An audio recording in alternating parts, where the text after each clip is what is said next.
Hello दोस्तों, स्वागत है आपका आपके अपने YouTube channel mission government job में। डेली जीके डोज का ये हमारा नेक्स्ट पार्ट है।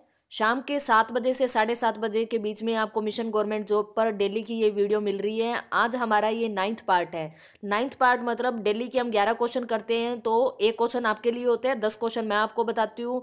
जो क्वेश्चन आपसे पूछा जाता है उसका आंसर आप लोग मुझे कमेंट के नीचे दिया करो, क्योंकि अगर आप लोग लिखोगे तो आप लोगों को ज़्यादा जीके याद होनी शुरू हो जाएगी। ठीक है, और हर एग्जाम में ये वाले क्वेश्चन आपके लिए इंपॉर्टेंट हो गए, चाहे वो बैंक का एग्जाम हो, चाहे एसएससी का हो, रेलवे का हो या फिर एचएसएससी का हो। तो आज का हमारा पहला क्वेश्चन है, नीति आयोग के चेयरमैन कौन है? चेयरमैन का मतलब अध्यक्ष। नीति आयोग के अध्यक्ष कौन होते हैं? देश के प्रधानमंत्री। मतलब वर्तमान में अगर पूछा जाए कि नीति आयोग का अध्यक्ष कौन है, तो आंसर हो जाएगा नरेंद्र मोदी। याद रखना, नीति आयोग का पहले नाम था योजना आयोग, बाद में जब मोदी सरकार आई तो इसका नाम चेंज करके, योजना आयोग का नाम चेंज करके नीति आयोग कर दिया गया। और इसके अध्यक्ष कौन होते हैं? हमेशा देश का प्रधानमंत्री होता है, और देश के वर्तमान में प्रधानमंत्री कौन है? नरेंद्र मोदी। ठीक है, बाकी जो ऑप्शन है उनसे भी कुछ ना कुछ जीके याद कर लेते हैं हम। वर्तमान में हमारे राष्ट्रपति कौन है? रामनाथ कोविंद। और संविधान का कौन सा अनुच्छेद लगता है राष्ट्रपति पे? बहुत बार याद कराया है मैंने, 52। ठीक है, वर्तमान में वित्त मंत्री कौन है? हमारे अरुण जेटली। ठीक है, और वर्तमान में हमारे उपराष्ट्रपति कौन है? एम वेंकैया नायडू। तो उपराष्ट्रपति का अनुच्छेद कौन सा था? 63। और प्रधानमंत्री नरेंद्र मोदी है, उनका अनुच्छेद कौन सा है? 74। तो बार बार मैं आपको रिवाइज कराती हूँ ताकि आप लोगों को जीके अपने आप याद होनी शुरू हो जाए, बार बार रटना ना पड़े आपको। ठीक है, नेक्स्ट क्वेश्चन है, नरेंद्र मोदी भारत के डैशवें प्रधानमंत्री है। मतलब कौन से नंबर के प्रधानमंत्री है नरेंद्र मोदी? तो इसका आंसर हो जाएगा ऑप्शन नंबर सी, यानी कि 14वें नंबर के प्रधानमंत्री है नरेंद्र मोदी। नेक्स्ट क्वेश्चन है, आरबीआई का लेखा वर्ष मतलब अकाउंटिंग ईयर कौन सा होता है? 3 प्रकार के ईयर होते हैं। वैसे तो 2 ही प्रकार के ईयर होते हैं, एक होता है फाइनेंशियल ईयर जिसको अकाउंटिंग ईयर बोलते हैं, और एक होता है कैलेंडर ईयर। कैलेंडर ईयर जो होता है वो होता है 1 जनवरी से लेके 31 मार्च तक, जो हमारे लिए होता है। हमारा नया साल 1 जनवरी को शुरू होता है, और 31 दिसंबर, सॉरी मैंने मार्च बोल दिया, 1 जनवरी से लेके 31 दिसंबर तक ये होता है कैलेंडर ईयर, जो हमारे लिए होता है। ठीक है, और जो बैंकों के लिए होता है या जो कंपनियां होती हैं उनके लिए होता है 1 अप्रैल से लेके 31 मार्च तक। लेकिन आरबीआई क्या है? बैंकों का बैंक है। तो जब सारे बैंक अपना हिसाब किताब कर लेंगे उसके बाद ही वो आरबीआई के पास सेंड करेंगे, और आरबीआई अपना हिसाब किताब करेगा। तो आरबीआई का जो फाइनेंशियल ईयर होता है या लेखा वर्ष होता है वो होता है जुलाई से लेके जून तक। याद रखना, ठीक है। नॉर्मल बैंकों का या कंपनियों का होता है अप्रैल से लेके मार्च तक। कैलेंडर ईयर पूछे तो 1 जनवरी से लेके 31 दिसंबर तक। लेकिन आरबीआई यानी कि रिजर्व बैंक ऑफ इंडिया, जो कि बैंकों का बैंक है, जितने भी बैंकिंग सेक्टर के बैंक हैं उनको कंट्रोल करने का काम कौन करता है? आरबीआई। तो उसका फाइनेंशियल ईयर है जुलाई से लेके जून तक।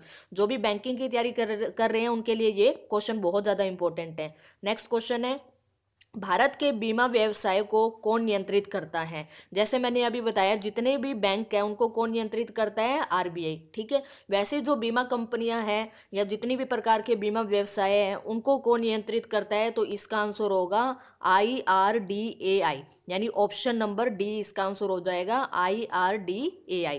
अब आप लोगों के लिए पहला क्वेश्चन है आज का कि आप मुझे IRDAI की फुल फॉर्म नीचे कमेंट करके बताइए। ठीक है, नेक्स्ट क्वेश्चन है, अर्थ डे कब आता है? तो अर्थ डे कब मनाया जाता है? हर साल ये मनाया जाता है 22 अप्रैल को। अर्थ डे आता है यानी पृथ्वी दिवस मनाया जाता है 22 अप्रैल को। और कल मैंने आपको बताया था कि स्वास्थ्य दिवस कब मनाया जाता है, तो ये मनाया जाता है 7 अप्रैल को। दोनों क्वेश्चन याद रखना यहाँ से। 9 जनवरी को मनाया जाता है एनआरआई डे यानी प्रवासी भारतीय दिवस, और 12 जनवरी को मनाया जाता है राष्ट्रीय युवा दिवस मतलब नेशनल यूथ डे। जितने भी डे हैं सारे के सारे याद करने हैं, क्योंकि डे से हर एग्जाम के अंदर एक क्वेश्चन पक्का पूछा जाता है। तो बहुत ज़्यादा मुश्किल भी नहीं है, डेली रिवाइज करोगे तो डे अपने आप याद हो जाएंगे। 7 अप्रैल को होता है हेल्थ डे यानी स्वास्थ्य दिवस, 22 अप्रैल को होता है अर्थ डे, 9 जनवरी को होता है एनआरआई डे, और 12 जनवरी को होता है national youth day. Next question है, निम्न में से कौन सा देश ब्रिक्स का सदस्य नहीं है? ब्रिक्स एक ऑर्गेनाइजेशन है, 5 कंट्रियों, जो 5 कंट्री मिलकर एक संगठन बनाती है, उस संगठन का नाम क्या है? ब्रिक्स। तो ब्रिक्स में कौन कौन से देश आते हैं, तो आपको ये पता होना चाहिए कौन से आते हैं, और नीचे जो 5 ऑप्शन है इनमें से ब्रिक्स का सदस्य देश कौन सा नहीं है। तो पहला जो ब्रिक्स का सदस्य देश है, बी से बनता है ब्राजील, तो ये तो है। दूसरा है आर से रशिया, तो ये भी है। आई से बनेगा इंडिया, ये भी है। सी से बनेगा चाइना, ये भी है। एस से बनता है यहाँ पे साउथ अफ्रीका, श्रीलंका नहीं होगा, एस से होगा साउथ अफ्रीका। तो कौन सा सदस्य देश नहीं है, तो इसका आंसर हो जाएगा श्रीलंका। तो आपको याद रखना है कि श्रीलंका जो है वो ब्रिक्स का मेंबर नहीं है। ब्राजील, रसिया, चीन और इंडिया और साथ में साउथ अफ्रीका। ठीक है। अगर क्वेश्चन आपसे आता है कि पूरे विश्व में क्षेत्रफल के आधार पर सबसे बड़ा देश कौन सा है, तो आपका आंसर क्या होगा, रूस। क्षेत्रफल के आधार पर सबसे बड़ा देश है रूस, और जनसंख्या के हिसाब से सबसे बड़ा देश कौन सा है, चीन। दो क्वेश्चन और बता दिए, वो भी साथ में याद रखना। नेक्स्ट है, हमारे सौरमंडल में कौन सा ग्रह पृथ्वी जितना बड़ा जाना जाता है, मतलब पृथ्वी का जो मास है, उसका जो स्ट्रक्चर है बिल्कुल वैसा ही है। तो कौन सा ग्रह है हमारे सौरमंडल में जिसका बिल्कुल जो नक्शा है बिल्कुल पृथ्वी के जैसा ही है, तो वो हो जाएगा शुक्र। इन दोनों, पृथ्वी की जुड़वा बहन भी बोला जाता है इसको, शुक्र ग्रह को। ठीक है। नेक्स्ट क्वेश्चन है, आगरा किस नदी के तट पर स्थित है, तो आगरा और दिल्ली दोनों जो है कौन सी नदी के तट पर है, तो इसका आंसर हो जाएगा यमुना नदी के तट पर स्थित है आगरा और दिल्ली दोनों। और आगरा है कहाँ पर, यूपी के अंदर है। नेक्स्ट क्वेश्चन है, हीराकुंड डैम भारत के किस राज्य में है, तो हीराकुंड एक बांध का नाम है, वो भारत के किस राज्य में है, वो महानदी पर बना हुआ है और उड़ीसा के अंदर है। ठीक है। उड़ीसा की राजधानी क्या है, भुवनेश्वर। सीएम है नवीन पटनायक, और गवर्नर कौन है, अभी नए बने थे, वो है गणेशी लाल। ठीक है। कर्नाटक की राजधानी है बेंगलुरु। आंध्र प्रदेश की है हैदराबाद, और तेलंगाना की भी है हैदराबाद। आंध्र प्रदेश से तेलंगाना अलग होकर हमारा कौन से नंबर का राज्य बना था, 29वें नंबर का राज्य बना था। और अलग हुआ कब था, 2 जून 2014 को अलग हुआ था, याद रखना, 2 जून 2014 को 29वां राज्य बना था। तो यहाँ से एक क्वेश्चन बन सकता है कि 2 जून 2014 से पहले भारत में टोटल राज्य कितने थे, तो आपका आंसर होना चाहिए 28, और वर्तमान में कितने हैं, 29। 29वां कौन सा है, तेलंगाना। किससे अलग हुआ था, आंध्र प्रदेश से। ठीक है।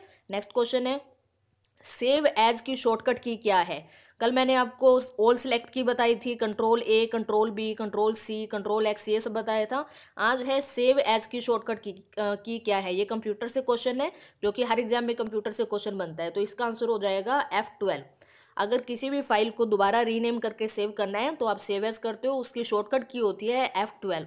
और ये सारी की सारी फंक्शन की होती है। कीबोर्ड में फंक्शन की टोटल कितनी होती है, फंक्शन की 12 होती है, उसमें से F12 जो होती है वो सेव एज की होती है। अब लास्ट रोज की तरह एक क्वेश्चन आपके लिए है, IDBI का हेडक्वार्टर कहाँ पर है, ये आपको मुझे कमेंट करके बताना है। अगर वीडियो पसंद आती है तो प्लीज़ वीडियो को जितने भी आपके ग्रुप हैं उनमें शेयर जरूर करना। Thank you.